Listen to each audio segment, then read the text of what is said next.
I love it. I love it. I love it. Look at this. This is the greatest thing I've ever seen. Hey, I'm not surprised.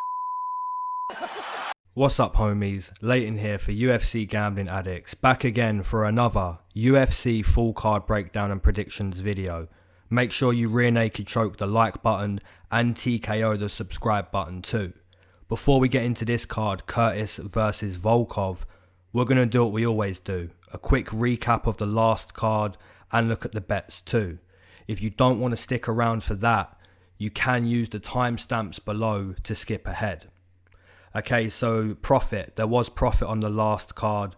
I had to go a bit deeper on my stake with Cynthia Calvillo, but yeah, I was ensuring a win for this week. Now the recap. Christian Aguilera versus Ivy. What can we really say about the first 2-3 fights on this card? Aguilera got it done real quick. Came over the top with an overhand right and then followed up with hooks. Really nice debut performance. Ivy just looked like a deer in headlights, pretty much. Tyson Nam getting his first UFC win, very impressive. Adeshev, I believe, threw that calf kick and then dropped his hands, and that's all she wrote. Julia Avila getting it done very quickly. A beautiful knee to the body that hurt Gina Mazzani, and she saw that. That's killer instinct, you know, when you can see your opponent is hurt and you put that pressure on your opponent. Credit to Avila there. Merab versus Lopez. You know, we knew what was going to happen in this matchup. Short notice matchup. And Merab's a machine. And that's what we saw in this fight. Maria Agapova versus Cyphers.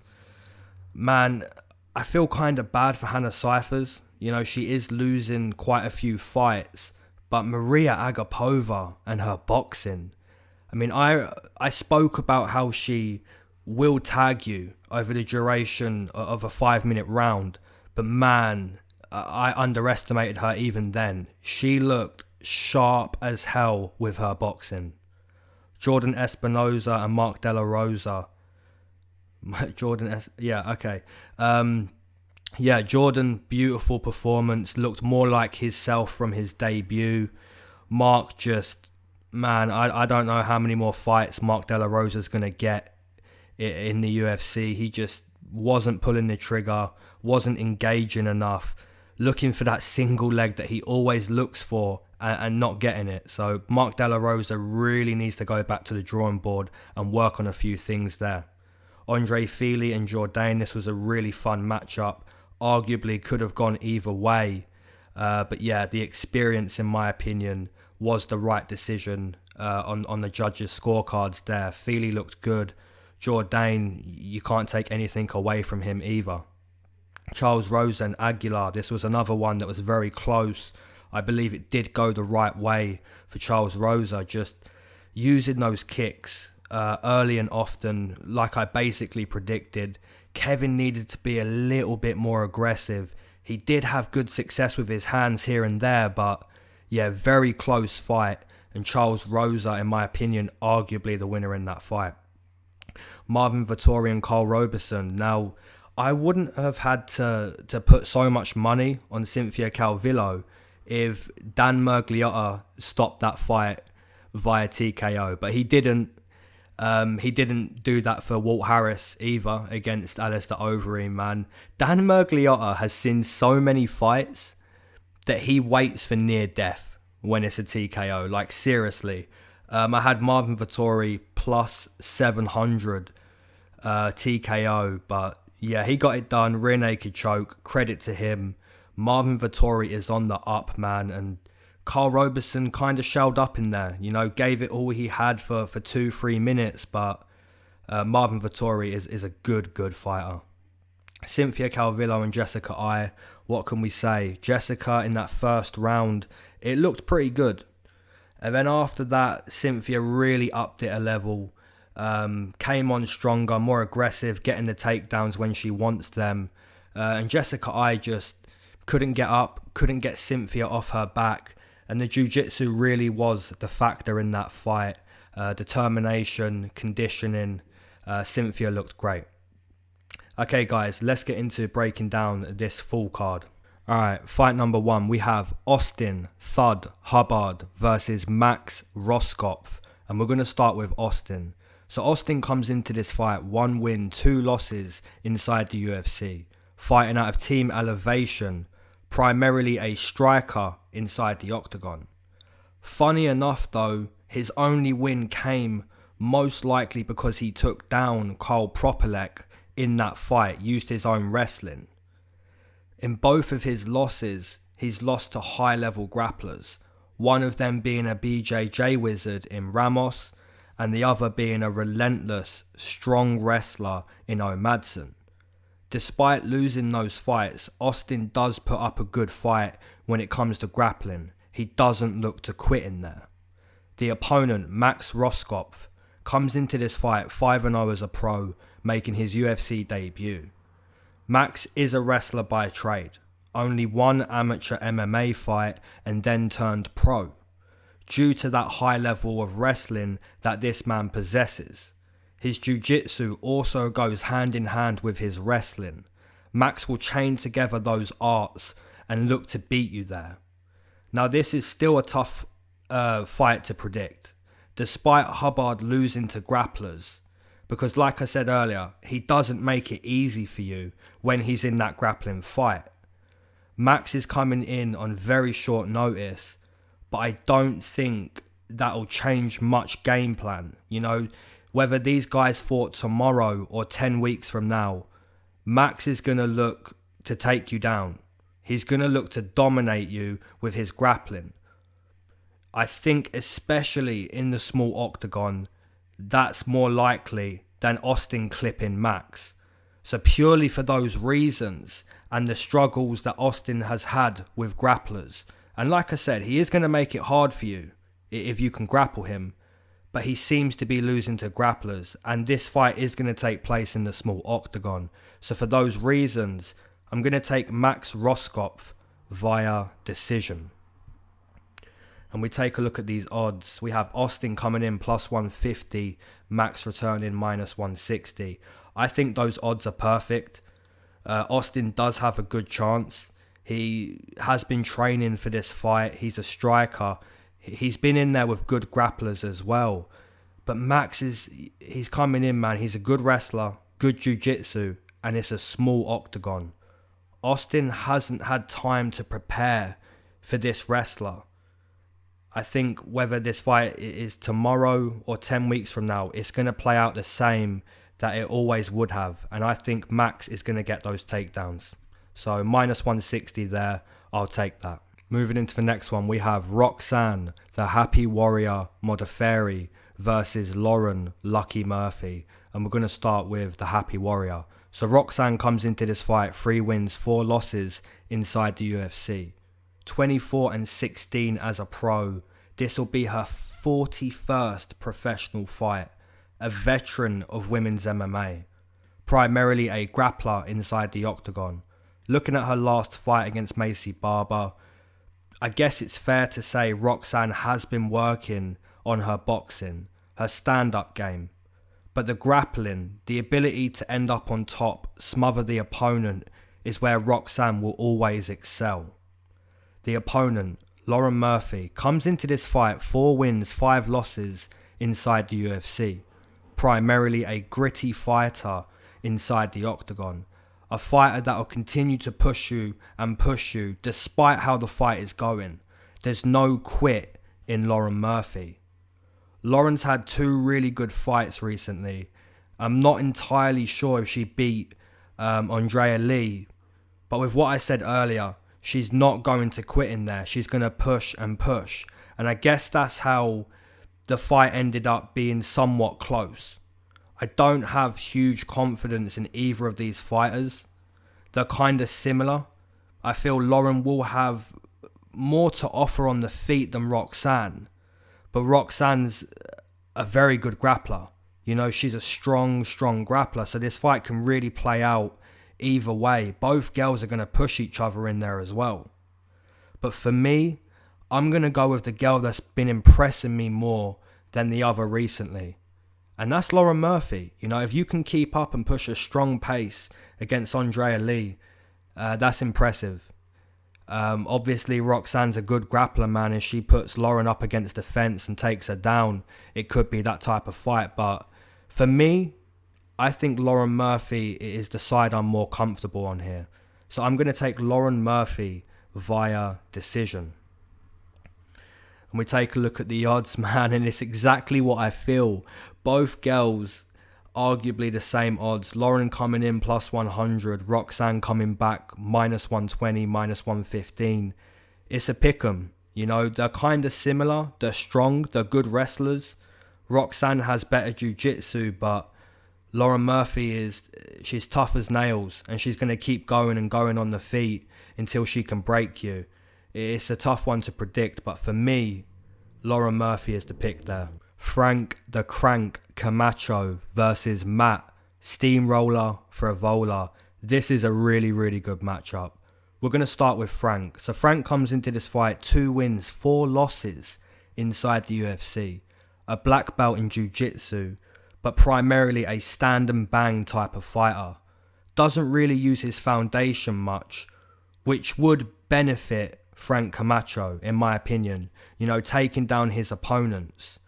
Beneil Dariush made quick work of Frank on the mat, and that may have a few of you questioning Camacho's ability on the mat, but don't let it. Beneil is a champion in the jiu-jitsu world, and there's no shame in being beaten by that guy on the mat. Frank Camacho has very, very nice jiu-jitsu that we just haven't seen yet. The opponent, Matt Frevola, comes into this fight 2 wins, 1 loss, 1 draw inside the UFC. A wrestler inside the octagon, a relentless one too. Apart from Frevola's UFC debut, where he got completely slept inside a minute, apart from that, Matt's really shown us how much of a hard worker he can be inside the octagon. Lando Venata, Jalen Turner and Luis Pena are all tricky guys in their own right, and Matt was able to still have success against these guys. I personally felt Pena won the close split decision, but on the flip side, Matt done well. He done very well in that fight, and he kept it close. And this is what I'm trying to say. He's a hard worker. He's had success against these guys, and rightfully so, because Matt Frevola is a top guy himself. Another tough prediction to make. I have good respect for both of these fighters. Frevola's striking defense isn't great. He does leave himself exposed due to that non-stop pressure, I'm going to outwork you type of style that he implements along with those takedowns. Frank, I believe, does have the style to beat Frevola. He's a good BJJ practitioner, although we haven't seen it, and he's a game brawler too, who has serious power in his hands. It's a super tough call to make. I've been back and forth on this fight. I don't think anyone should be confident, but I'm actually going to take Frank Camacho. I just think he has the style to beat Matt Frevola. So for those reasons, I'm going to take Frank Camacho via TKO in round number 2. And the odds are perfect, man. They're spot on. Frank Camacho coming in plus 100, minus 110. Matt Frevola minus 110, minus 115. Yeah, the odds are perfect. Both of these guys are good fighters. And whoever shows up on the night is the winner. Like, really, you know, Matt Frevola has a great style. He can take you down. He can keep going. He's tough as nails. Frank Camacho is a game brawler who has very good jiu-jitsu. Who wins this fight? You know, I don't think anyone really knows who wins this fight, but I'm looking forward to it. You know, for me, I'm going to take a shot on Frank Camacho. Fight number 4, we have Courtney Cast Iron Casey versus Gillian the Savage Robertson. And we're going to start with Courtney. So Courtney comes into this fight 5 wins, 6 losses inside the UFC, primarily a striker inside the octagon. Although displayed her jiu-jitsu very, very nicely the other night against Mara Barella. Courtney was able to finish that fight quickly with an armbar, and I didn't expect her to win that way. I did pick her to win that fight, but to see her finish it in the fashion that she did, you know, you have to give credit. Huge credit to Courtney Casey in that fight. The opponent, Gillian Robertson, comes into this fight 4 wins, 2 losses inside the UFC. A jiu-jitsu fighter inside the octagon. All of Gillian's wins in the UFC have come on the mat, via submission and even mounted elbows, which was really nice to see. Gillian is one of my favourite fighters. She has a lot of heart for fighting. She's a young fighter who's evolving in the sport fight by fight. Her boxing still needs to improve in my opinion. There's not enough power in her hands. Her circling and her kicking game looks to be getting better though with every fight. Both of these women are very good fighters who implement very different styles. For me, I'm going to take the overall experience, striking experience, speed, power and momentum. Courtney Casey is coming off a very impressive performance, and I'm fairly confident that if Courtney can keep this fight strictly kickboxing, she'll have very good success against Gillian Robertson. So for those reasons, I'm going to take Courtney Casey via decision. And the odds, man, Courtney Casey plus 100, minus 105. Robertson coming back minus 120, minus 115. So I'm assuming what that means is if Mara Barella took down Courtney Casey, Gillian's going to take her down but not get armbarred the way Barella did. That's how I feel that line is being judged by, you know. For me though, Courtney Casey, she has all the experience. She's a better striker. She's quicker. She's more powerful.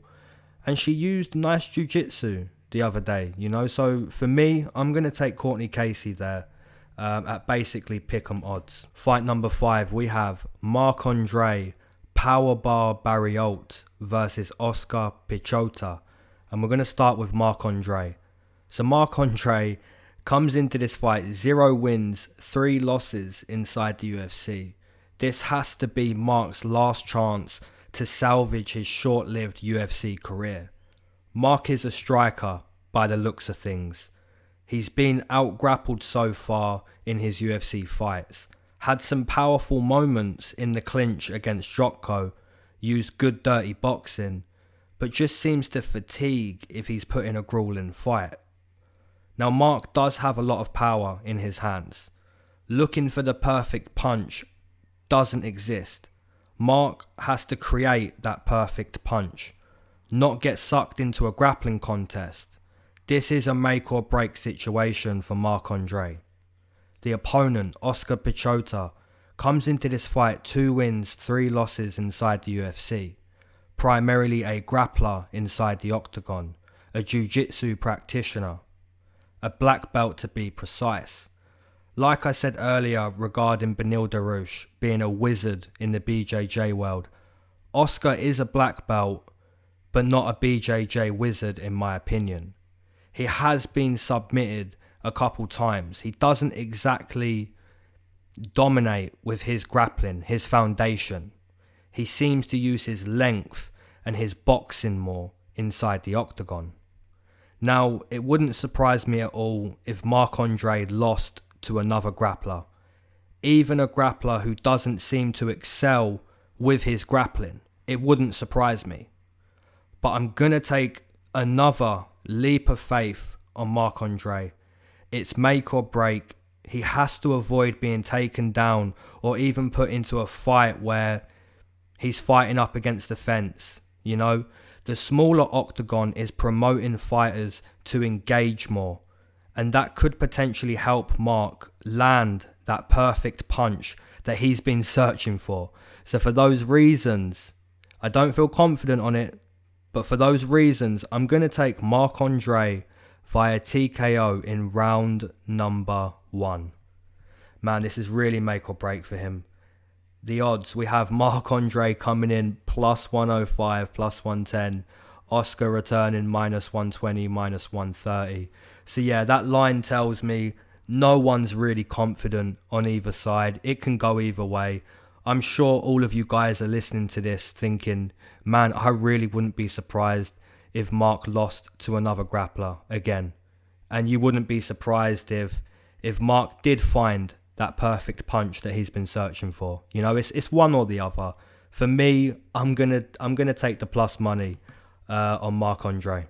Fight number 6, we have Tecia Tiny Tornado Torres versus Brianna the Bull Van Buren. And we're going to start with Tecia. So Tecia comes into this fight 6 wins, 5 losses inside the UFC. A veteran in women's MMA. 11 fights in the UFC against top level competition. Tecia even holds a win over a young Rose Namajunas. However, it is 2020 and Tecia hasn't looked too great over the past 2 years or so. She's now on a 4-fight losing streak. Granted, all of those losses are to high-level girls. Andrade, JJ, Zhang, Marina Rodriguez, you know? Those are top fighters. This will be a big step down in competition from those losses.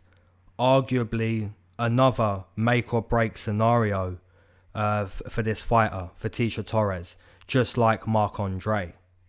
The opponent, Brianna Van Buren, comes into this fight 1-0 inside the UFC, primarily a striker inside the octagon.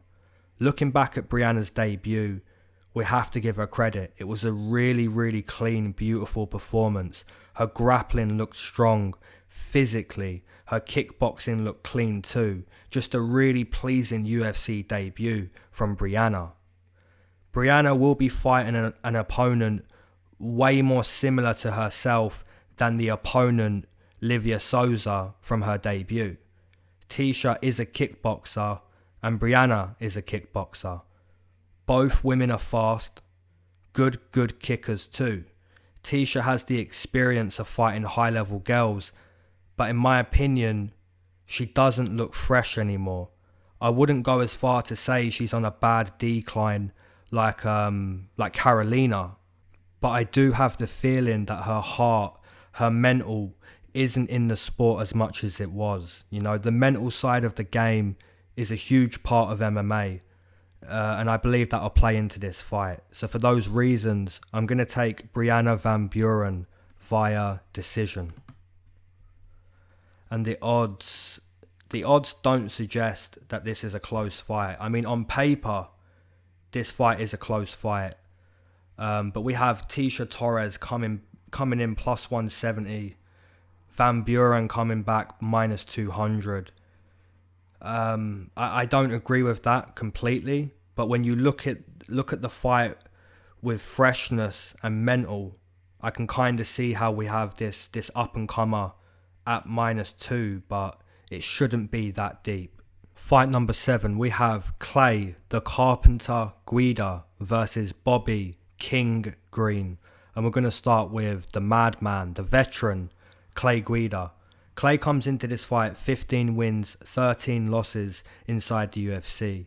This will be his 55th pro fight. Absolutely insane, unbelievable. A real veteran of the game. The problem is, fighting is a young man's game. It's a fresh man's game. Clay's last win was against BJ Penn. I mean, so we may as well take that away and say his last win was back in 2017 against Joe Lauzon, you know, and that's just keeping it real. The opponent, Bobby Green, comes into this fight 5 wins, 5 losses, 1 draw inside the UFC. Primarily a striker and a wrestler inside the octagon. If we look at Bobby's last few fights, it's clear to see he's on a decline as well.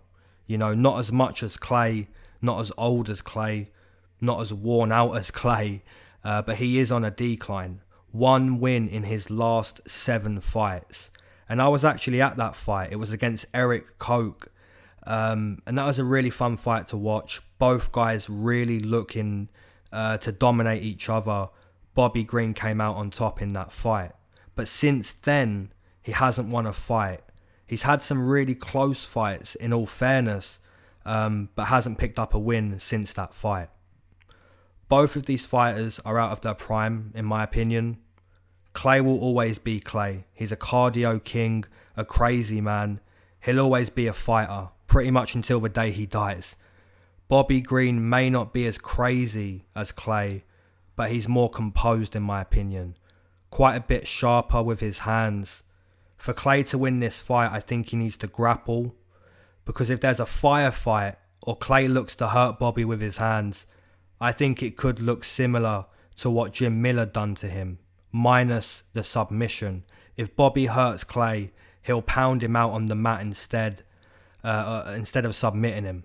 You know, and I think Bobby Green will find a win in this fight. I think he can hurt Clay Guida at some point in the first or second round. So yeah, I'm going to take Bobby Green via TKO in round number 2. Taking a look at the odds with that fight, we have Bobby Green getting some respect on his name, minus 250, minus 240. Clay Guida coming back, plus 170, plus 180. Even getting up to plus 200 on some sites. Yeah, I understand the odds with this matchup. Clay Guida has taken a lot of damage over his 54 pro fights career. Can Clay Guida get it done? Take down Bobby, put on a masterclass just one last time? Maybe he can, but for me, Bobby Green has to hurt Clay at some point with his boxing, and I think he will. Alright, homies, you know what time it is.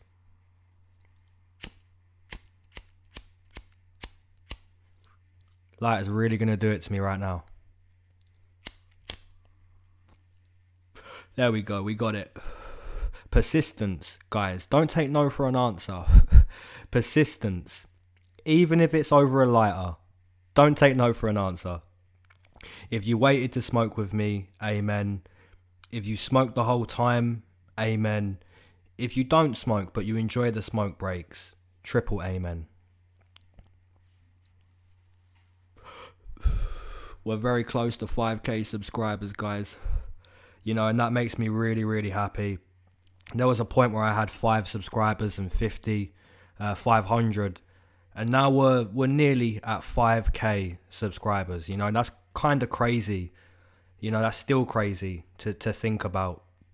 That 5,000 people decided I like to listen to this guy speak about UFC breakdowns and predict fights. Like, that's really crazy to think about still. And it, you know, we just keep growing and growing and growing, and it's still crazy to think about. Eventually though, you know, I want to turn this into a real business, a proper business. You know, and with every sub I get, every like, every listen, I'm getting closer and closer to that goal, you know, and I have a great community, an unbelievable community, really. The support I receive on a weekly basis is just unbelievable, you know, amen to that. But yeah, like I said, eventually, man, I want to turn this into a real business. If people enjoy listening to me break down fights, why be happy with that? You know, why stick with that?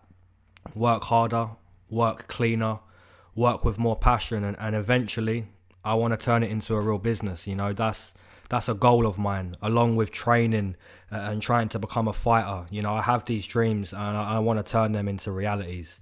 And we all have these dreams. You know, I hope all of you guys are working hard on what you want to do, whether that's running, cycling, lifting weights, training yourself. Some of you guys are even fighters yourself. You know, we all do something. We all want to turn a passion into reality for a business or a career. You know, we all want to do that, and I hope you're working hard to do that, you know, because you don't know how close you're going to be. If you stop now, if you stop tomorrow, if you stop next month, you don't know how close you was to turning that dream into reality, you know, and that's my inspiration for you guys today. Whatever you're doing, work hard on it and keep going, because you don't know how close you really are. And that's real talk, guys. That's real. But yeah, like I said, I hope all of you guys are doing well. I hope you're smoking your favourite strains. If you don't smoke and you enjoy the smoke breaks, amen to that. You know, you got to have a little pause halfway through a card, regather your thoughts, you know, think about the main card. And that's how we do it here. You know, we love doing it like this, guys. Have a little smoke halfway through, chill, calm down, then get back to predicting these fights. Alright guys, let's do it. First fight on this main card, we have Roosevelt, the Predator Roberts versus Jim A10 Miller. And we're going to start with Roosevelt. So Roosevelt comes into this fight 4 wins, 1 loss inside the UFC. Primarily a young, evolving mixed martial artist. And I think I said that the other day before Roberts fought Brock Weaver, and it's so true. Roberts is a young, evolving mixed martial artist, man. A super tricky kickboxer to figure out because of his length and his jiu-jitsu too. The way he wrapped up Brock Weaver was very, very impressive. Roberts has a lot of tools. He's quick, he's long, he's technical, and the grappling looks better and better with every fight. Jim Miller comes into this fight 20 wins, 13 losses, 1 draw inside the UFC. This will be his 35th UFC fight. A veteran of the game, a legend, just like Clay Guida. Jim is a true fighter. A black belt in jiu-jitsu and a stand and bang fighter too. Jim is looking to push a pace in there. He'll use that veteran experience against you. Getting to fight Jim Miller is like the make or break test, because Jim's no pushover. He's a very, very tough fight. You know, going up against Jim Miller is like, if you can beat this guy impressively, you can go on to be a top 10 guy or a prospect. You know, he is a test at this point in the UFC. Now, of course, Jim Miller does have a chance to win this fight, especially in the smaller octagon too. That'll help Jim get a quick takedown, which I think he needs. The flip side is Roosevelt has a bigger frame, he's quicker, he's more creative, and all of those abilities point towards Roberts hurting Jim Miller at some point, and maybe even early too. I can't pick against Roberts at this point. I've gone against him once, and that was literally his only loss against Vince Pichel. Could Jim win this fight? Absolutely. But I think the young up-and-comer gets an A on his test. So I'll take Roosevelt Roberts via TKO in round number 1. And the odds, if I can find them, we have Roberts -220, Jim Miller +180, +190. I mean, the odds are a little bit high on Jim Miller. It's good value, but the value is the winner. And I think the winner's Roberts, man. At -200, 220, you can probably play that line a couple times, maybe even end him as a parlay piece. Yeah, Roberts for me, he's on a roll, man. He's an up-and-comer, he's a technical guy, and I think he can hurt Jim Miller. Fight number 9, we have Lyman, Cyborg Good versus Belal. Remember the name, Muhammad. And this is a good matchup, man. We're going to start with Lyman Good, the Brazilian. Lyman comes into this fight 3 wins, 2 losses inside the UFC. Primarily a striker inside the octagon.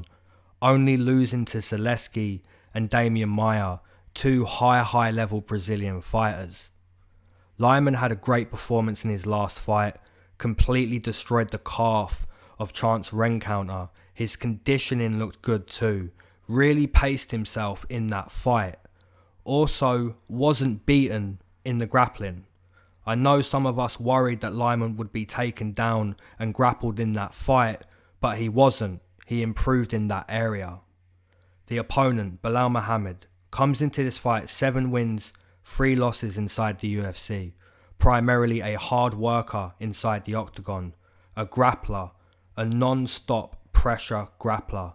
Belal, in my opinion, showed us in his last fight how much of a top fighter he really is. That performance, in my opinion, was as close to a 10 out of 10 performance as you can get. Everything looked good. Boxing, kicking, unpredictability, movement, conditioning, takedowns, and even ends the fight with his BJJ. You know, Belal Muhammad is a very respected fighter, and rightfully so, man. This is a really good matchup. Lyman for sure has the power to sleep Belal. But it's going to be a hard job, especially if Belal can make you tired, and he nearly makes everyone tired. Belal has a top work ethic inside the octagon.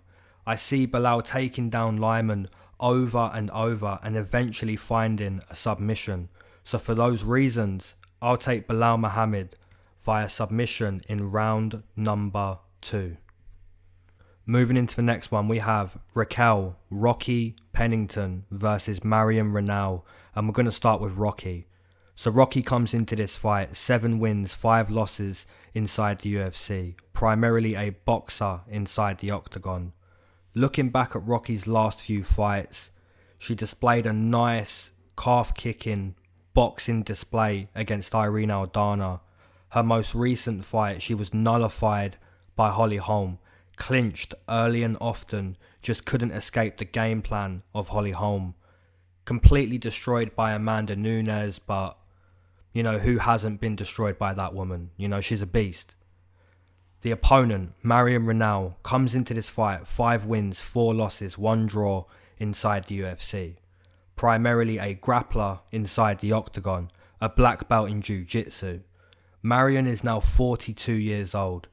She isn't a super active fighter, and she pretty much looks to do the same thing every fight. She'll use her kicks on the outside.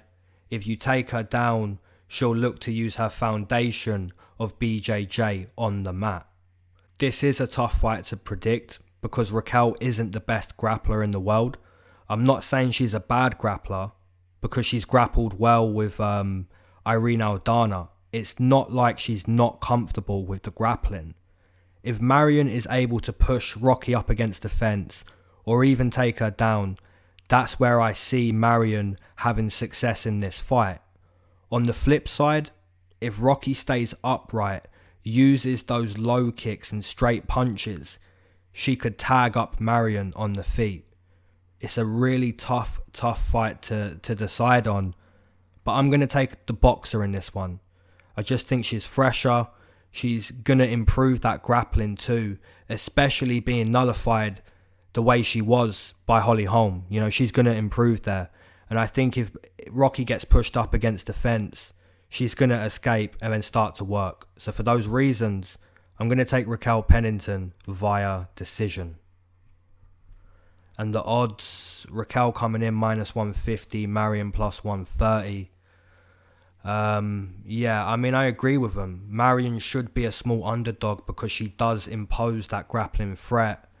Raquel, on the other hand, really should be beating a grappler like Marion. You know, she should be staying upright, stuffing takedowns, not being bullied up against the fence, using her low kicks and her boxing. So yeah, -150 there on Raquel. I'm willing to take it. Co-main event, and oh my god, what a co-main event this is. We have Josh Emmet versus Shane Hurricane Burgos. Wow, what a co-main event. We're going to start with Josh Emmet. So Josh comes into this fight 6 wins, 2 losses inside the UFC. Cut from the same cloth as guys like Jeremy Stevens and Brock Weaver. Josh Emmet is looking to decapitate you inside the octagon. He's quite an intelligent guy too.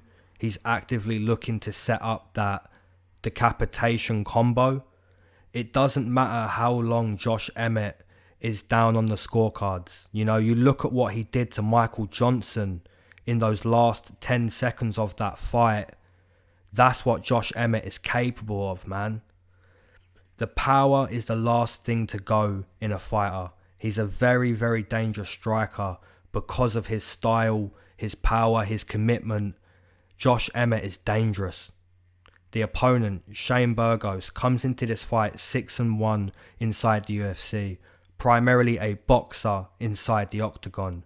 A very quality boxer too. The speed of Shane's jab is unbelievable.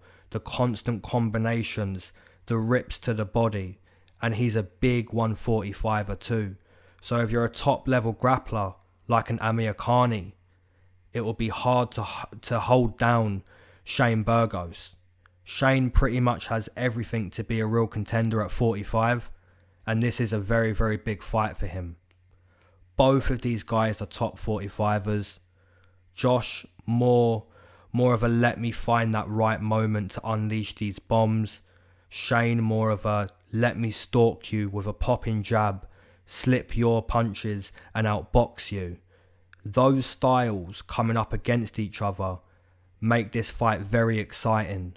Shane could outbox Josh for 14 minutes and get caught. That's the type of matchup we have here.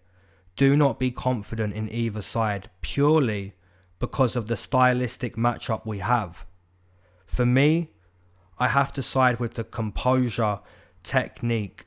Despite the danger Josh imposes, I still have to stick with the composure, and that's on Shane Burgos. So for those reasons, I'm going to take Shane via TKO in round number 2.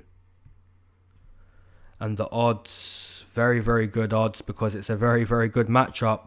Shane Burgos coming in -140. Josh returning +120. They're spot on, man. What can I say about those odds? Shane rightfully the favourite because he's got very good boxing. He's a big guy that you can't really control on the mat. And to beat this guy, you have to put him away. And that's pretty much the only way Josh Emmet wins. And that's why he's a +120. You know, both of these guys are going to throw down.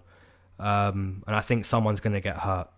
For me, I'm on Shane Burgos. Could Josh Emmet win that fight? Absolutely. Main event time, homies. We have Curtis Razor Blaydes versus Alexander Draco Volkov. And we're going to start with Curtis. So Curtis comes into this fight 8 wins, 2 losses, 1 draw inside the UFC. Primarily a wrestler inside the octagon, and arguably the best heavyweight wrestler in the UFC. Of course, Daniel Cormier is right up there too, but Curtis has been doing it at heavyweight his whole career. There's not been a man to stop Curtis from doing what he wants to do inside the octagon other than Francis Ngannou. The only thing that concerns me with Curtis is he can fall in love with his hands. He got wobbled by Mark Hunt before he shot for a takedown. He finished JDS on the feet. Credit to that, but I'd like to see Curtis sticking to his wrestling. That's where this guy is a real animal. The opponent, Alexander Volkov, comes into this fight 5-1 inside the UFC. Primarily a striker inside the octagon. A long heavyweight standing at 6'7". We know how clean of a striker Volkov is. He's quick for a striking heavyweight. Taught Greg Hardy a good lesson in his most recent fight. Volkov was never in trouble in that fight against a very explosive guy in Greg Hardy. Despite how green Greg Hardy is, if you can go 15 minutes without ever being in trouble against that guy, that's impressive. I don't care how much of a veteran or how much experience you have over Greg Hardy. That's impressive. Striker versus wrestler in this main event matchup. The way I see this fight going is pretty simple. If Curtis takes down Volkov, I think he's going to absolutely maul Volkov. Curtis likes to favour position over submission and even secures the position before raining down ground and pound. For every second this fight is on the feet, just watch Volkov, because that's where Volkov wins this fight.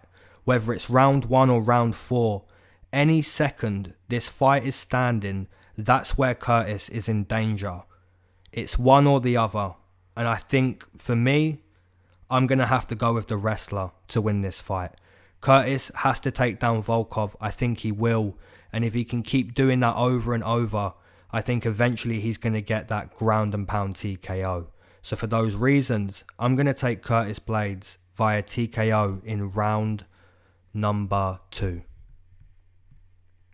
And the odds are pretty one-sided. We have Curtis Blaydes -400, Volkov coming back +300. Now, those odds should be a little bit closer, but Curtis Blaydes is such a dominant fighter, man. If he can take you down, and he can take down everyone whose name isn't Francis Ngannou, So yeah, Curtis, he is going to take down Volkov, or he's going to try to at least. Volkov simply has to keep this fight standing, and I say simply like it's going to be easy. It's not going to be easy, but for every second this fight is upright, Volkov shouldn't be +3. He should be like +100. So that's the fight we have. If the fight's on the mat, Curtis is a -4. If the fight's upright, then Curtis shouldn't be -4. Same with Volkov. If he hits the mat, rightfully -3. If he's upright, he's not -3. Alright guys, I've enjoyed doing this breakdown. I always enjoy predicting these fights. Leave your comments who you're taking with all of these fights. Let's get engaging on this card. Alright, peace.